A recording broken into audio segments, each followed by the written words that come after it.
3 दिन केवल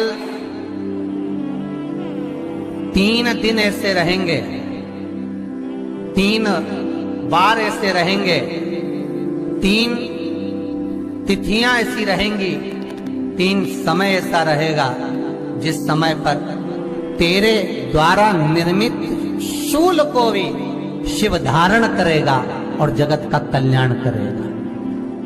3 दिन, 3 तिथियां, 3 बार, 3 नक्षत्र, 3 घड़ी, 3 पल।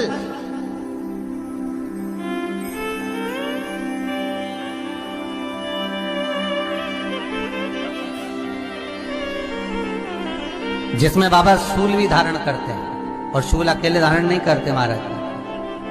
जो धतूरा होता है ना, दर्शन करें धतूरे के, कांटे कांटे सा होता है धतूरा, तो वो धतूरे के साथ में बाबा शूल धारण करते हैं, बेलपत्री के शूल को। ये बहुत बहुत आनंदमय कथा है महाराज जी।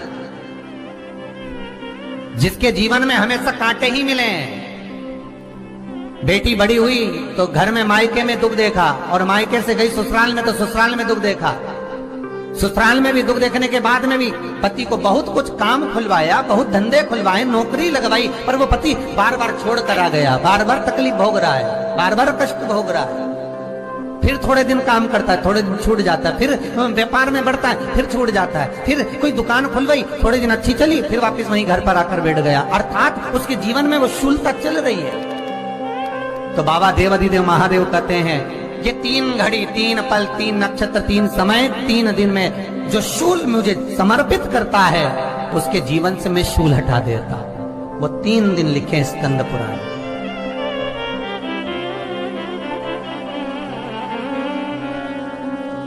महाराज, बैसाख महीने में जो प्रदोष आती है, बैसाख के महीने में बहुत ध्यान से सुनना भाई, जो अपनी जिंदगी से बहुत तंग आ गए हो, परेशान हो गए हो, कष्टमय जीवन जी रहे हो, बहुत दुखी हो गए हो, उनके लिए ये स्कंद पुराण का चरित्र फिर मिले ना मिले, आप प्रेम से सुन लो। आओ, पहला बैसाख महीने की प्रदोष,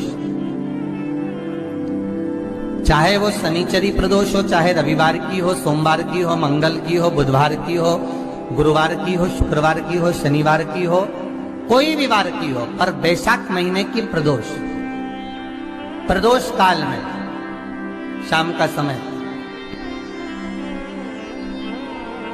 सूर्य डूब रहा हो, बस डूबा ही हो, और उस समय पर सूर्य के डूबन के तुरंत बाद बाबा को धतूरे के साथ में बेलपत्री ना चढ़ाते हुए बेलपत्री के वृक्ष के 7 कांटे बाबा के शिवलिंग पर समर्पित करे जाते हैं महाराज, अपनी जिंदगी में अड़चनों को हटाने के लिए।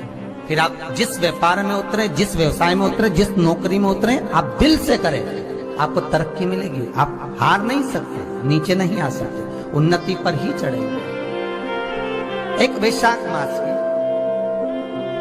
प्रदोष, दूसरा शिवरात्रि के दिन मध्याह्न का समय महाराज, जो बड़ी शिवरात्रि होती है माघ की, बड़ी शिवरात्रि के अंतर्गत मध्याह्न का समय, दोपहर के ठीक 12 बजे, चाहे फिर वो कोई भी दिन हो महाराज, शिवरात्रि जिस दिन पड़ रही हो,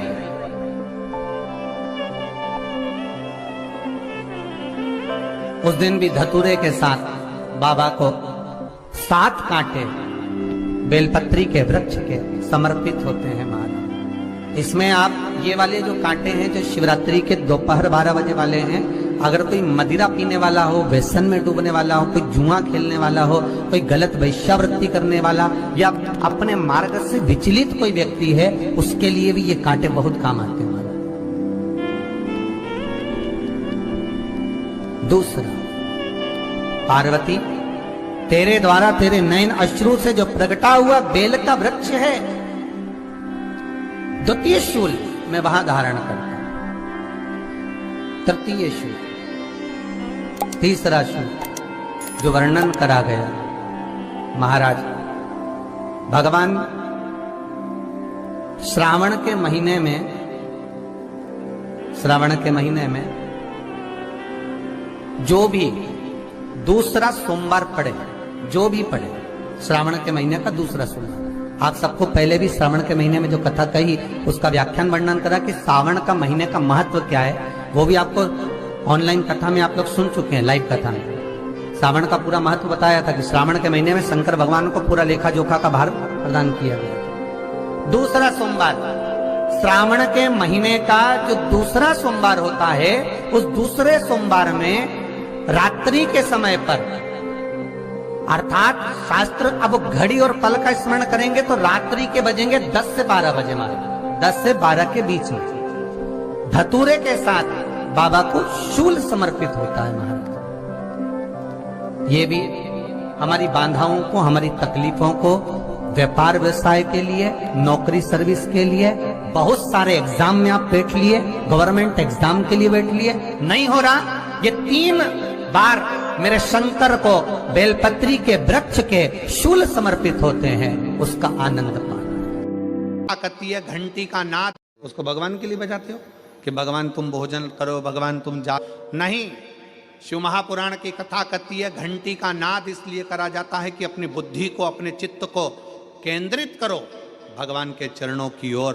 और जितने घर में सदस्य हैं, घंटी की आवाज को सुनकर अपने विवेक को ये केंद्रित कर लें कि मेरे घर में मेरा लड्डू गोपाल, मेरे घर में मेरा ठाकुर, मेरे घर में मेरा राम, मेरे घर में मेरा दत्त, मेरे घर में मेरा हरि विठल, मेरे घर में मेरा विश्वनाथ, मेरे घर में मेरा सोमनाथ बैठा हुआ। अपनी बुद्धि को केंद्रित करना,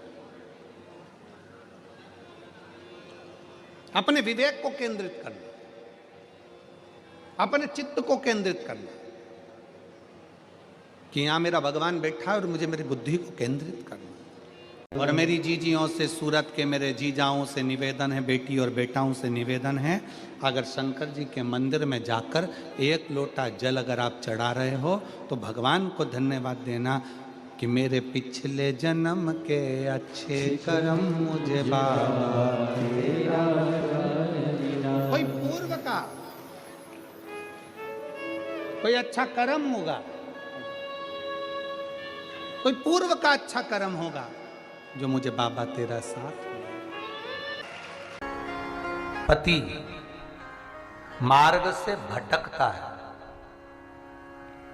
किसी अन्य स्त्री के चक्कर में आ जाए या कोई अलग जगह उसकी व्यसनता, उसकी दोस्ती बढ़ती जा रही है, जुए में रमने लगा है, गलत कर्म में जाने लगा है, उस पति को सही मार्ग पर लाने के लिए ताने नहीं दिए जाते, गाली नहीं दी जाती, झगड़ा नहीं करना चाहिए। एक काम करना चाहिए, जहां पर शिव पंचायत बैठी है, सूर्य नारायण, भगवान विष्णु, जगदम्बा, भोलेनाथ,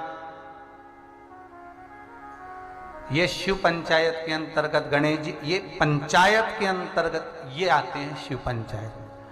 तो शास्त्र कहता है जिस मंदिर में शिव पंचायत बैठी हो, उस मंदिर में देवी जी के सामने एक पान के पत्ते पर अपनी कामना कर कर पति जिस नारी या किसी के चक्कर में फंसा हो उसका नाम लेकर, पति का नाम लेकर, एक पान के पत्ते में देवी के सामने माखन रख दो, दूसरा पत्ता मंदिर के पीछे उसमें भी माखन रख दो। महाराज कुछ बोलना नहीं है, चालना नहीं है, पति को यहां जरूर कामना करना शिव पंचायत। और पंचायत में जाकर, जगत की पंचायत में पंचायती नहीं करना, शिव पंचायत में पहुंचकर अपनी बात पंचों के सामने रख देना।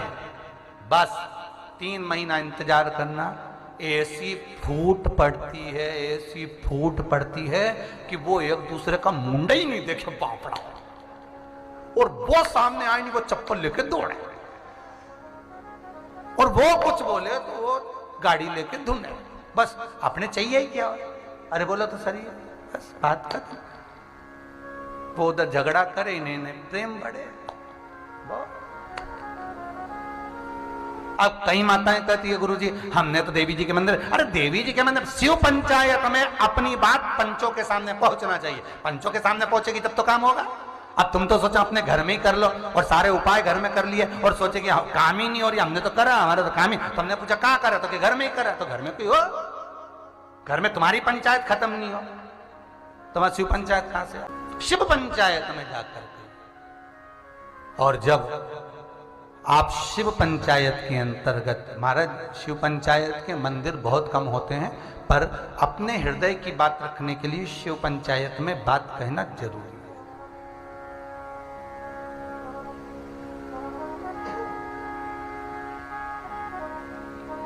जिस व्यक्ति की चमड़ी सफेद पड़ने लगती है और छोटे छोटे उसको सफेद चमड़ी पड़ते पड़ते शरीर सफेद पड़ने लगता है, तो उसके लिए भी महाराज शिव पंचायत में जो सूर्य नारायण जी बैठते हैं, उन सूर्य नारायण के चरणार विंद में खोपरे का जो तेल होता है उसको सामने रहकर कोलू से निकलवाना, या थोड़ा सा तेल पीस कर उसको कपड़े में दबा कर निकाल लेना, भले एक चम्मच निकले।